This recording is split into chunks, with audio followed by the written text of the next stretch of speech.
Dr. Phil has heard thousands of stories. Families torn apart. Marriages destroyed. Addictions that consumed entire lives.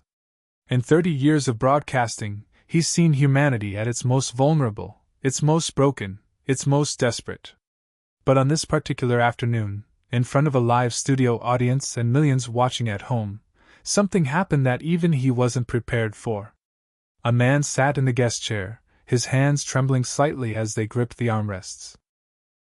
His wife sat across from him, her eyes red from crying, her body language defensive and closed off.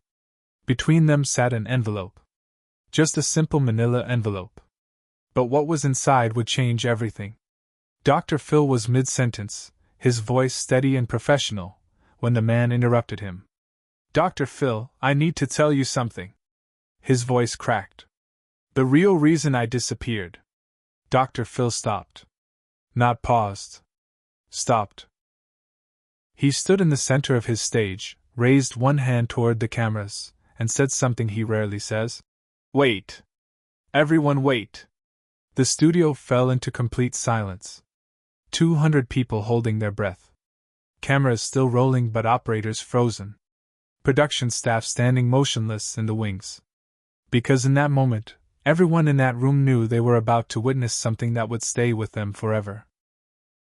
Subscribe and leave a comment, because the most powerful part of this story is still ahead. 3 weeks earlier, Sarah Mitchell had called the Dr. Phil show in desperation. Her husband, Michael, had walked out of their home 15 years ago without explanation. No note. No phone call. No forwarding address. He simply vanished on a Tuesday morning in March 2008, leaving behind a wife, 2 young children, and a life that seemed, from the outside, perfectly normal. For 15 years, Sarah had lived with questions that ate at her soul. Was he alive?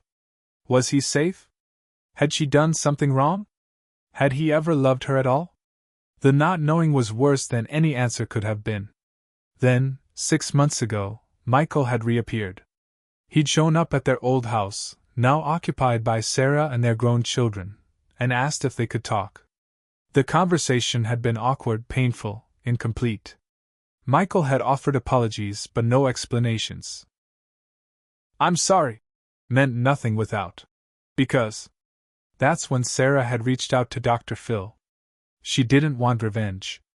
She didn't want drama. She wanted answers. She wanted to understand. And she wanted Michael to finally tell the truth, not just to her, but to their children who had spent their teenage years wondering if their father had ever really loved them. Dr. Phil had agreed to help. He'd spent hours on pre-interviews, background checks, gathering medical records, talking to family members. He knew there was more to this story than a simple case of a man who got cold feet. There always is. The day of the taping, Michael had arrived early. Dr. Phil's producers had noted that he seemed nervous but determined. He'd brought something with him, sealed in a manila envelope, and insisted it not be opened until he was ready. Dr. Phil had agreed, though he'd had his team verify that it wasn't anything dangerous or inappropriate. When the cameras started rolling, the show began like many others. Dr. Phil introduced the case. Sarah told her story, her voice breaking as she described the morning she'd woken up to find her husband gone. Their daughter, now 23, spoke about the father-daughter dance she'd attended alone. Their son, 21, talked about graduating high school without his dad in the audience. Michael listened to all of it. Tears streaming down his face. Hands clenched. Body rigid with pain. Then Dr. Phil had turned to him. "Michael, you've heard what your absence did to this family. Now I need you to tell us why. What happened? Where did you go? And why didn't you come back?" Michael had opened his mouth to speak. Then closed it. Opened it again. And that's when he'd said it. "Dr. Phil, I need to tell you something. The real reason I disappeared." And Dr. Phil had stopped everything. Because something in Michael's voice, in his eyes, in the way his entire body seemed to be collapsing inward, told him that whatever was about to be said needed to be heard differently. Not as entertainment. Not as content. but as a moment of profound human truth. Wait. Everyone wait, Dr. Phil said, his hand raised. He looked at his production team. Stop the tape. The cameras kept rolling, they always do, but the energy in the room shifted entirely. This wasn't a show anymore. This was a confession. Dr. Phil walked over to Michael and sat down beside him, not across from him. He leaned forward, his voice dropping to a tone that the microphones barely caught. Michael, before you say this, I need you to know something. Whatever you're about to tell us, we're going to handle it with respect. Your family is here. They deserve the truth. But you deserve to tell it in a way that honors what you've been through. Do you understand? Michael nodded, tears now flowing freely. He reached for the envelope and held it against his chest. I was sick, he whispered. I am sick. The studio remained silent. Sarah's hand moved to her mouth. Their daughter reached for her brother's hand. In March 2008, I was diagnosed with early-onset Alzheimer's disease. I was 40 years old. Michael's voice grew stronger, not louder, but more certain. The doctors told me I had maybe 10 years before I wouldn't recognize my own face in the mirror. Maybe 15 before I'd need full-time care. Maybe 20 before. He couldn't finish the sentence. He didn't need to. I couldn't do that to them. Michael continued, looking at Sarah, at his children. I couldn't make them watch me disappear slowly. I couldn't make my kids take care of me when they should have been going to college, starting careers, living their lives. I couldn't make Sarah become a nurse instead of a wife. Dr. Phil's face showed something his audience rarely sees: tears. Not dramatic, performative tears, but the quiet kind that come when you realize you're bearing witness to something sacred. So you left, Dr. Phil said softly. So I left, Michael confirmed. I moved to a facility in Colorado. I told them I had no family. I spent 15 years in assisted living, watching myself forget how to tie my shoes, how to write my name, how to remember what year it was. I spent 15 years protecting the people I loved from having to watch me die slowly. Sarah stood up, her body shaking. You idiot, she said, her voice breaking on every syllable. You stupid, selfless, beautiful idiot. She crossed the stage and knelt in front of Michael's chair. We would have chosen you. Every single day, we would have chosen you. The good days and the bad days and the impossible days. We would have chosen you. Their daughter joined her mother, then their son. The three of them surrounded Michael, holding him as he sobbed, as 15 years of isolation and sacrifice and misguided love poured out of him. Dr. Phil stood back and let them have that moment. Because some things are more important than television. Some moments are more sacred than ratings. Some truths need to be witnessed, not performed. After several minutes, when the family had found some composure, Dr. Phil returned to them. He knelt down to be at their level. Michael, I need to ask you something. That envelope. What's inside? Michael handed it to him with shaking hands. Letters. One for each of them. I wrote them in my first year at the facility, when I could still write clearly. I wanted them to know I loved them. I wanted them to understand. But I was too much of a coward to send them. Dr. Phil opened the envelope carefully. Inside were 3 letters, each one addressed in careful handwriting that showed the effort it had taken to form each letter. He handed them to Sarah, to their daughter, to their son. You weren't a coward, Michael, Dr. Phil said firmly. You were wrong. You made a choice that hurt the people you love.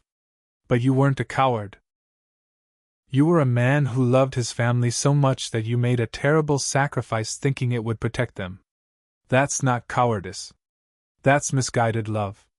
He stood and addressed the studio audience directly, something he does when he needs people to really hear him. Here's what I need everyone watching this to understand. Michael thought he was sparing his family pain. But what he actually did was multiply it. Because the not knowing, the absence, the questions without answers, that's a different kind of torture. And it lasted 15 years. Dr. Phil turned back to Michael. You can't get those years back. Your kids grew up without you. Your wife built a life without you. You missed birthdays and graduations and ordinary Tuesday nights watching TV together. Those are gone. Michael nodded, accepting the weight of what he'd done. But, Dr. Phil continued, his voice softening, you're here now. And from what I understand from your medical records, you've been managing your condition better than anyone expected. You're here. You're coherent. You're present. So the question isn't what you can't fix. The question is what you're going to do with the time you have left. Sarah looked up at Dr. Phil, then at Michael. How much time? Dr. Phil glanced at the medical consultant standing off stage, who nodded.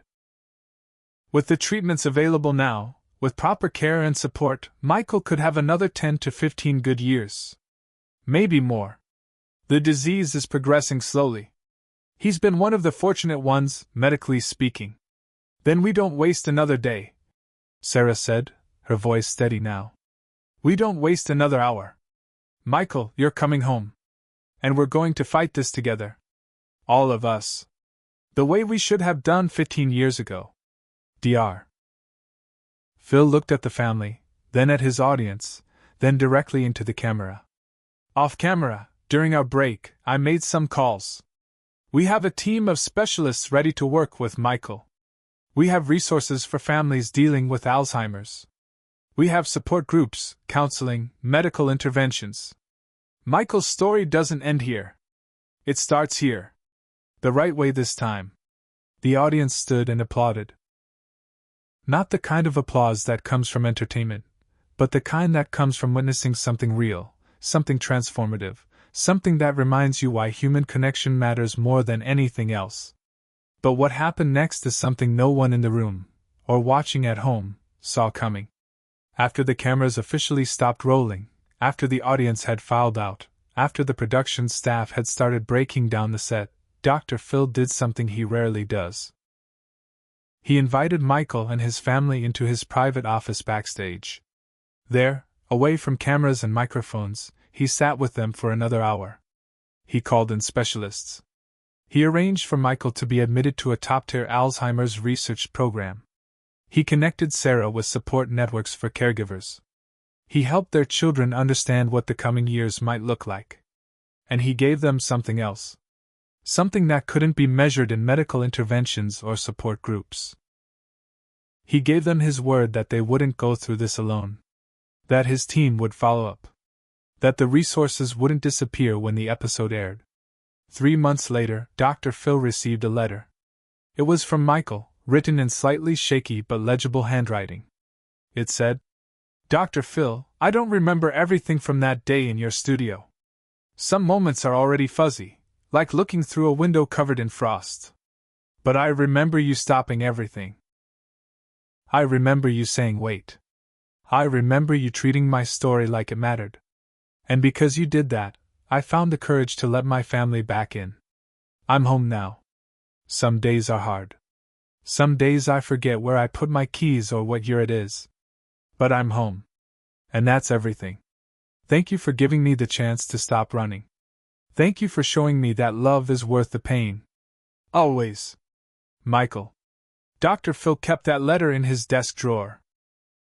On days when the work feels routine, when the stories start to blur together, when he questions whether any of this makes a difference, he pulls it out and reads it again. Because that's the thing about doing this work for 3 decades. You learn that most problems don't have easy solutions. Most families don't get fairy tale endings. Most pain doesn't resolve neatly in an hour of television. But sometimes, if you're paying attention, if you're willing to stop everything and really listen, if you're brave enough to let truth unfold at its own pace rather than at the pace of entertainment, sometimes you get to be part of something that matters.